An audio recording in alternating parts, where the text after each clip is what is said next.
Di sebuah desa kecil yang damai, hiduplah seorang janda baik hati bernama Mbok Srini. Setiap hari ia bekerja sendirian di ladang, meski hatinya sering terasa sepi. Suatu pagi, dengan penuh harap, Mbok Srini menengadah ke langit dan berdoa agar Tuhan mengabulkan keinginannya, memiliki seorang anak untuk menemani hidupnya. Doa tulus itu pun menggema di tengah sunyinya desa.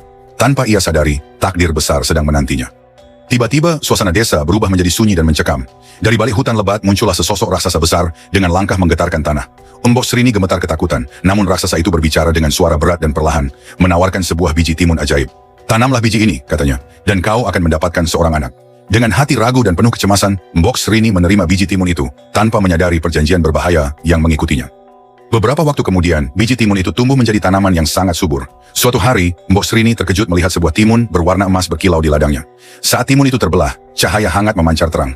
Dari dalamnya, muncullah seorang bayi perempuan yang cantik dan sehat. Mbok Srini menangis bahagia dan memeluk bayi itu dengan penuh cinta. Bayi tersebut kemudian diberi nama Timun Mas, karena ia lahir dari timun emas yang ajaib. Waktu pun berlalu dengan cepat. Bayi kecil itu tumbuh menjadi gadis yang cantik, cerdas, dan berhati baik. Timun Mas selalu membantu Mbok Srini di rumah dan di ladang, membuat hari-hari mereka dipenuhi tawa dan kebahagiaan. Namun di balik kedamaian itu, Mbok Srini sering teringat akan janji lama sang raksasa. Ia pun diam-diam berdoa, berharap putrinya selalu dilindungi dari bahaya yang akan datang. Suatu hari, tanah bergetar dan suara langkah berat kembali terdengar. Raksasa itu datang menagih janjinya. Dengan wajah murka, ia mengejar Timun Mas yang berlari sekuat tenaga menyelamatkan diri. Dengan keberanian dan kecerdikannya, Timun Mas menggunakan benda-benda ajaib pemberian ibunya untuk menghalangi raksasa.